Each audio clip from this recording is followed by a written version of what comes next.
जब भी आप बेल की फसल लेते हैं तो आपको इस तरीके से जाल बनाना पड़ता है। स्टेकिंग बहुत ही आवश्यक होती है किसी भी बेल की फसल के लिए। नमस्कार दोस्तों, मैं हूं राकेश साहू। आप देख रहे हैं एग्रो जीवन बातें किसान की। होली की ढेर सारी शुभकामनाएं सभी किसान भाइयों को। दोस्तों, आज हम जानेंगे एक ऐसी बेल की फसल के बारे में जो कि आपको बहुत ही कम समय पर ज़्यादा उत्पादन भी देती है और ज़्यादा मुनाफा भी देती है। चलिए दोस्तों, वीडियो की शुरुआत करते हैं और जानते हैं कि वो फसल है कौन सी। दोस्तों, वो है फसल खीरा। खीरा एक ऐसी फसल है जो कि 35 दिनों में महज स्टार्ट हो जाती है आपकी और अगले 1 से डेढ़ महीने तक चलती है। लेकिन वो अगला जो 1 महीने से डेढ़ महीने तक का जो समय होता है, उसमें आपको इतनी हार्वेस्टिंग हो जाती है कि आप जो है दूसरी फसल को कंपेयर नहीं कर सकते हैं। दोस्तों, खीरे का जो उत्पादन है लगभग 200 कुंटल से लेकर 250 कुंटल तक प्रति एकड़ बड़े आसानी से हो जाता है। हमारी बात करें तो हमने 350 कुंटल प्रति एकड़ के हिसाब से इसका उत्पादन ले चुका है। चलिए दोस्तों, वीडियो की शुरुआत करते हैं और खीरे की फसल में 5 पॉइंट के आधार पर जानकारी लेते हैं। और वीडियो के अंत में होगी विशेष बात मैं आपको बताऊंगा खीरे की टॉप वैरायटी के बारे में। यदि इन वैरायटी को आप अपने फार्म पर लगाते हैं तो आप यकीन मानिए आपको वेड मिलेगा और रेड भी मिलेगा। दोस्तों, 5 पॉइंट जो होंगे हमारे, वो होगा सबसे पहला जमीन की तैयारी, दूसरा होगा बीज या नर्सरी, तीसरा होगा प्रमुख रोग और उनका नियंत्रण। चौथा पॉइंट दोस्तों बहुत ही महत्वपूर्ण होगा क्योंकि इस पॉइंट पर हम जानेंगे कि खीरे की फसल हमें लागत कितनी आती है और उसका उत्पादन मिलने के बाद हमें पैसे कितने बचते हैं। और 5वां और अंतिम पॉइंट होगा दोस्तों इस वीडियो की विशेष बात मैं आपको बताऊंगा खीरे की प्रमुख वैरायटियों के बारे में, जिनको यदि आप कास्ट करते हैं तो आपको उसके रेडी मिलते हैं और वेड ही बढ़िया मिलता है। चलिए दोस्तों, वीडियो की शुरुआत करते हैं। पहले पॉइंट को जानते हैं। पहला पॉइंट है दोस्तों जमीन की तैयारी। जमीन की तैयारी में आप जुताई करेंगे, प्लाऊ करेंगे और बेड बनाएंगे। बेड बनाने के बाद बेसल डोज इसमें डालेंगे। Basal dose DAP 50 kg, potash की मात्रा 25 kg और साथ में सल्फर 10 kg। और आप चाहें तो सागारिका जो कि इफ्को कंपनी का आता है उसकी मात्रा आप 10 kg डाल सकते हैं, जिसमें कि सीवेड होता है। ठीक है, तो इतना सब आप डालने के बाद बेसल डोज को बेड के ऊपर डालें और बेड के ऊपर डालने के बाद आप फिर से एक बार रेजर चला दें ताकि जो मिट्टी है वो अपनी खाद के ऊपर डल जाए और आपका जो पौधा है डायरेक्ट खाद के संपर्क में ना आए। इसके बाद आप चाहें तो फिर ड्रिप लाइन बिछाने के बाद फिर मल्चिंग भी कर सकते हैं। गर्मियों में यदि आप चाहें तो मल्चिंग कर सकते हैं। अगर आप मल्चिंग नहीं भी करेंगे तो आपका ज़्यादा नुकसान नहीं होगा क्योंकि इस समय पर जो कचरा है वो बहुत ही कम होता है। दूसरा पॉइंट दोस्तों बीज और नर्सरी।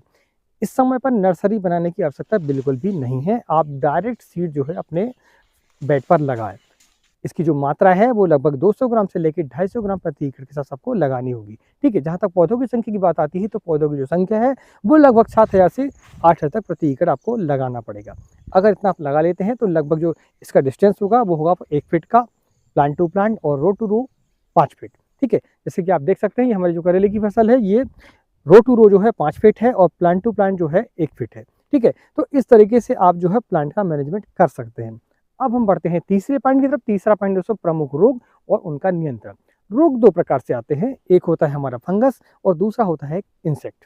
तो फंगस की हम पहले बात करते हैं। तो फंगस में सबसे जो मेजर जो रोग आता है वो आता है दोस्तों डाउनी मिल्डी और पाउडर मिल्डी। रोग आने के पहले स्प्रे कर लेते हैं तो आपके फार्म पर फंगस नहीं आते हैं और साथ में आपको कॉन्ट्रैक्ट इंसेक्टिसाइड का भी इस्तेमाल करना पड़ेगा।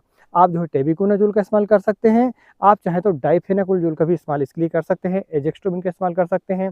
आप चाहे तो जैम्प्रो का भी इस्तेमाल इसके लिए कर सकते हैं। यदि इनका आप प्रिवेंटिव रूप से इस्तेमाल करते हैं तो आप यकीन मानिए आपकी फसल पर डाउनी मिल्डी नहीं आएगी। और पाउडर की जहाँ तक बात है तो पाउडरी मिल्डी जब भी आती है जब आसमान पर बादल होते हैं और नमी जो है वातावरण पर ज़्यादा होती, उस समय पर पाउडर की समस्या ज़्यादा आती है। तो इसके लिए आप जो है नागार्जुन कंपनी का इंडेक्स के नाम से जो माइक्रोबिटोनिन आता है उसका भी इस्तेमाल प्रिवेंटिव रूप से कर सकते हैं। आप चाहें तो नेसोडियम का भी इस्तेमाल कर सकते हैं जो कि धनुका कंपनी का आता है। यदि आपके प्लांट पर पाउडर की समस्या ज़्यादा है तो आप चाहें तो पोलिको जिसमें कि टेबिकोनाजोल होता है उसका भी इस्तेमाल करते हैं तो आपका जो पाउडर मिल्डी है वो जड़ से समाप्त हो जाता है। आप चाहें तो इसके लिए एमिस्टर टॉप का भी इस्तेमाल कर सकते हैं और एमिस्टर का भी इस्तेमाल कर सकते हैं डाउन मिल्डी के लिए। दोस्तों, इस तरीके से आप फंगस को कंट्रोल कर सकते हैं। अब हम बढ़ते हैं दूसरे पॉइंट पर। दूसरा पॉइंट है दोस्तों इंसेक्ट। इंसेक्ट में सबसे बड़ी जो समस्या आती है वो आती है दोस्तों लीफ माइनर की और साथ में व्हाइट फ्लाई, थ्रिप्स और फ्रूट फ्लाई। फूड फ्लाई की समस्या बहुत ही गंभीर समस्या है। तो फूड फ्लाई से निपटना बहुत ही आसान भी है। आप 1 एकड़ फार्म पर जो है 10 फेरोमोन ट्रैप लगाएं फूड फ्लाई के तो आपका जो नियंत्रण है वो काफ़ी हद तक हो जाता है। आपको इसके लिए स्प्रे करने की आवश्यकता नहीं होती है। नहीं तो आप जितने भी स्प्रे करते रहें आपकी जो फूड फ्लाई है वो कंट्रोल नहीं होती है। फेरोमोन ट्रैप की जो रेट है वो लगभग 80 रुपये में आपको एक ट्रैप मिलता है। तो 800 रुपये में आपका 1 एकड़ कवर हो जाता है और वो भी लगभग 20 दिनों के लिए। 20 दिनों के बाद आपको इसको बदलना पड़ता है।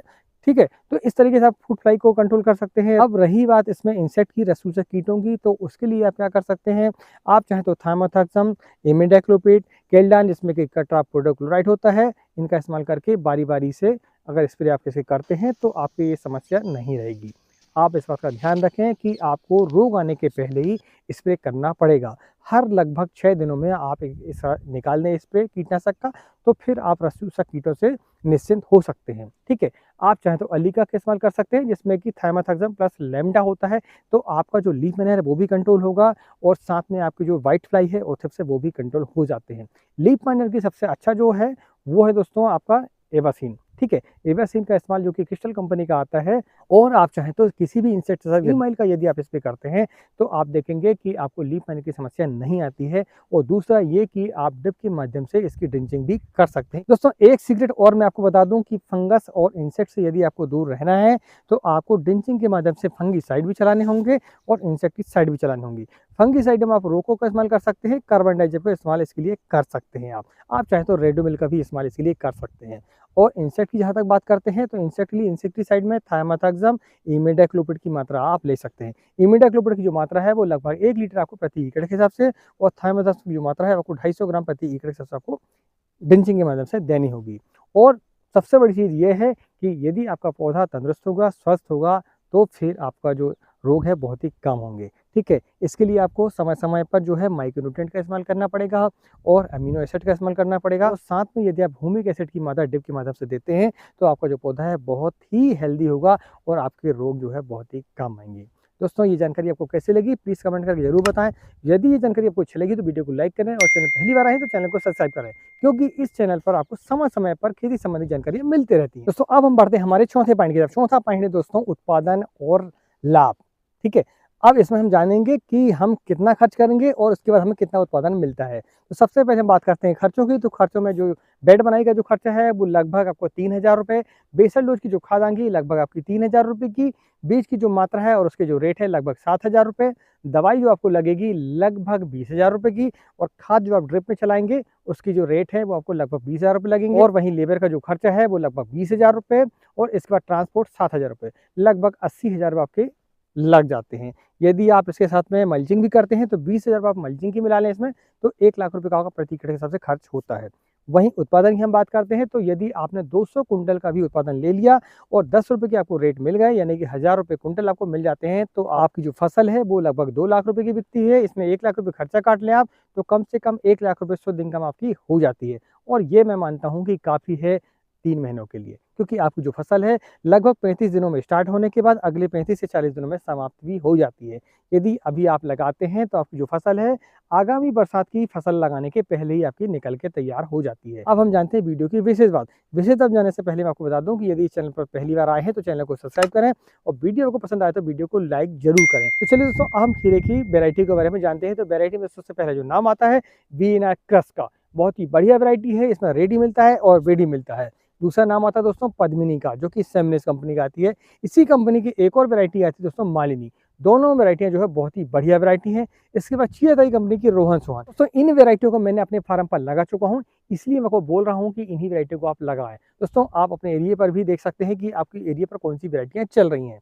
ये जानकारी आपको कैसी लगी प्लीज हमें कमेंट करके जरूर बताएं और मिलते हैं अगले वीडियो में। तब तक नमस्कार, जय हिंद, जय किसान, जय जवान।